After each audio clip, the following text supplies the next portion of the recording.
अस्सलाम वालेकुम दोस्तों, अबाबिल यूट्यूब चैनल पर खुशामदीद। दोस्तों, हमने ये बात तो कर ली कि अर्जेंटीना ने JF-17 ख़रीदने के लिए बजट मुख्तस किया है। मतलब अर्जेंटीना JF-17 थंडर ख़रीदना चाहता है, लेकिन हमने इस पर बात नहीं की कि ये थंडर अगर अर्जेंटीना ख़रीद लेता है तो ये किस मुल्क के ख़िलाफ़ इस्तेमाल करेगा। तो दोस्तों, अर्जेंटीना का इस वक्त एक ही बड़ा दुश्मन है और वो है बरतानिया। बरतानिया खुद ये बात कह चुका है कि अर्जेंटीना का बरतानिया के सिवा कोई और दुश्मन नहीं है।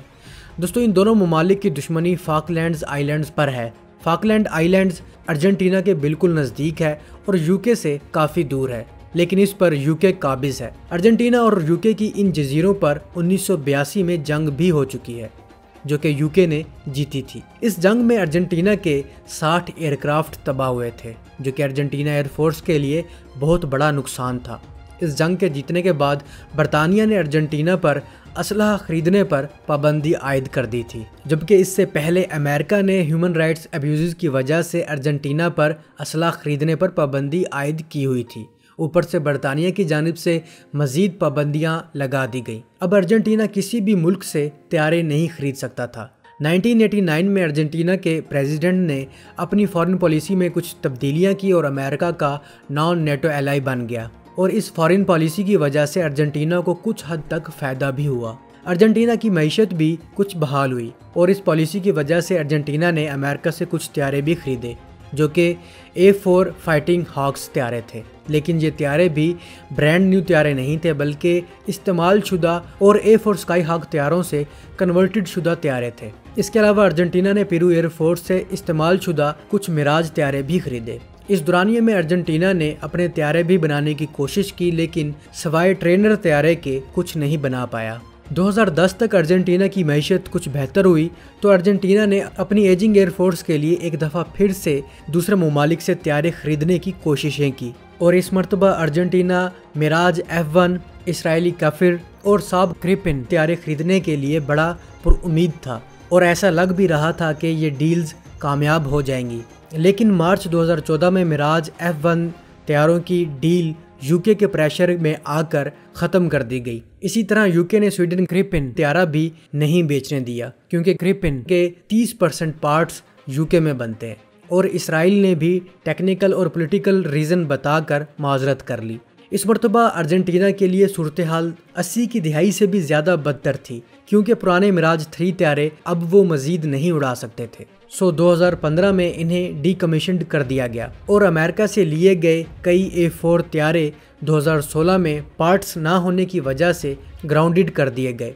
मतलब अर्जेंटीना के पास अब सिर्फ चंद त्यारे ही हैं जो कि बहुत पुराने हैं और वो लड़ नहीं सकते। दोस्तों, रशिया ने अर्जेंटीना को 12 Su-24 त्यारे देने की ऑफ़र की थी, लेकिन जेन्स की रिपोर्ट के मुताबिक ये त्यारे अर्जेंटीना के लिए ज़्यादा यूज़फुल नहीं है, और ये भी समझा जा रहा था कि रशिया यूक्रेन क्राइसिस की वजह से यूके के साथ पॉलिटिकल गेम खेल रहा है। अब अर्जेंटीना के पास कुछ मज़ीद ऑप्शन थे। एक काई T-50 golden eagle, MiG-29, MiG-35 जिनकी ऑफ़र इन्हें 2021 में हुई, तेजाज और JF-17 थंडर। तेजाज को अर्जेंटीना ने सबसे पहले अपनी लिस्ट से निकाल दिया, क्योंकि इसकी कारकर्दगी कुछ ख़ास नहीं थी। T-50 गोल्डन ईगल की डील के लिए भी वही मसला था, इस पर भी यूके असरअंदाज हो सकता था। MiG-29 और MiG-35 भी अर्जेंटीना ने रिजेक्ट कर दिए, और ये रशियन त्यारे रिजेक्ट करने की वजह सामने नहीं आई।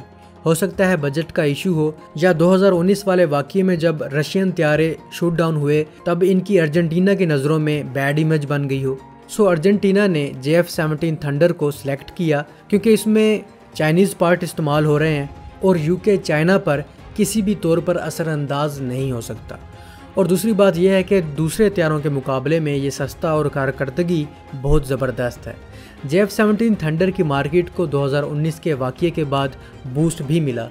अर्जेंटीना ने JF-17 थंडर खरीदने का इरादा कर लिया और बजट भी मुख्तस कर लिया। तो ऐसा कैसे हो सकता है? इस डील पर यूके चुप बैठता। यूके ने अपना पूरा जोर लगाना है कि पाकिस्तान अर्जेंटीना को थंडर त्यारे ना दे, और मुझे लगता है पाकिस्तान ने यूके का प्रेशर लेने से इनकार कर दिया है। शायद तभी यूके हर तरह से हाथ पांव मार रहा है। दोस्तों, जिस दिन खबर आई थी कि पाकिस्तानी थंडर त्यारे अर्जेंटाइन ले रहा है, उसी दिन न्यूजीलैंड मैच खेलने से इनकार कर देता है। अब आप कहेंगे कि न्यूजीलैंड का इससे क्या ताल्लुक है। तो दोस्तों मैं अपनी पुरानी वीडियो में भी जिक्र कर चुका हूँ कि 5 आइज़ नामी एक इंटेलिजेंस एजेंसी है जो कि 5 ममालिक ने मिलकर बनाई है, या ये समझ लीजिए कि ये 5 ममालिक की मुश्तरका एजेंसी है। 5 ममालिक की एक ही इंटेलिजेंस होने का मतलब है कि इन 5 ममालिक के मफाद भी एक ही है। इन 5 ममालिक में ऑस्ट्रेलिया, कनाडा, यूके, यूएसए और न्यूजीलैंड शामिल है। तो ऐसा कैसे हो सकता है कि न्यूजीलैंड 5 आई की बात ना माने?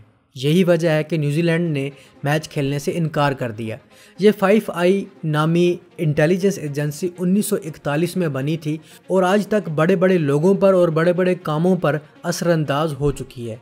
इस इंटेलिजेंस एजेंसी से नेल्सन मंडेला, अली खमीनी और चार्ली चैपलिन जैसे लोग भी असरअंदाज हो चुके हैं। तो दोस्तों जब न्यूजीलैंड ने मैच खेलने से इनकार कर दिया तो हमें यकीन हो चला था कि अब इंग्लैंड भी इनकार करेगा।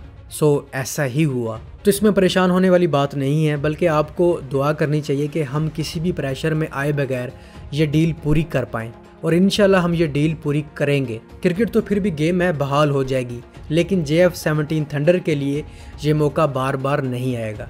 अब सवाल ये पैदा होता है कि अगर अर्जेंटीना थंडर ले लेता है तो क्या वो इंग्लैंड के तैयारों का मुकाबला कर पाएगा? तो इस वक्त इंग्लैंड के पास 2 अहम मल्टी रोल फाइटर जेट हैं, एक यूरोफाइटर टाइफून और दूसरा लॉकहीड मार्टिन का F-35B त्यारा है। JF-17 थंडर ब्लॉक 3 यूरोफाइटर का तो आसानी से मुकाबला कर पाएगा, लेकिन F-35 से थोड़ा मुश्किल हो जाएगा, क्योंकि F-35 5th जनरेशन त्यारा है और ब्लॉक 3 4.5 तक है। दोस्तों फॉकलैंड आइलैंड्स पर इस वक्त बरतानिया की RAF mount pleasant royal air force station है, जहां पर सिर्फ 4 यूरोफाइटर टाइफून त्यारे हैं, और जाहिर है किसी भी कॉन्फ्लिक्ट की सूरत में पीछे से कमक ज़रूर आएगी। लेकिन अगर अर्जेंटीना अपने एयरफोर्स को बेहतर कर लेता है तो ग्राउंड फैक्ट्स अर्जेंटीना के हक में जाते हैं, क्योंकि यूके फॉकलैंड से काफ़ी दूर है। दोस्तों चाहे यूके अर्जेंटीना से काफ़ी ताकतवर है, लेकिन इस दौर में कोई भी नहीं चाहेगा कि जंग हो, क्योंकि जंग बेशक कमज़ोर और ताकतवर के दरमियान हो, लेकिन जंग होती है, नुकसान दोनों तरफ का करती है। और यूके के लिए यही हमेशा से बेहतर रहा है कि यूके अर्जेंटीना को ताकतवर होने ही ना दे, और यही यूके के फ़ायदे में है। ताहम अब जब यूके ने अपनी टीम पाकिस्तान भेजने से इनकार कर दिया है और न्यूजीलैंड के पीछे भी इसी का हाथ था, तो पाकिस्तान को भी चाहिए JF-17 थंडर के साथ साथ पाकिस्तान एक शाहीन मिसाइल भी अर्जेंटीना को दे दे। ना ढोला होसी ना रोला होसी। तो अब तक के लिए इतना ही। उम्मीद है आपको ये वीडियो पसंद आई होगी। मिलता हूँ एक नई वीडियो के साथ, तब तक के लिए इजाज़त। अल्लाह हाफिज़।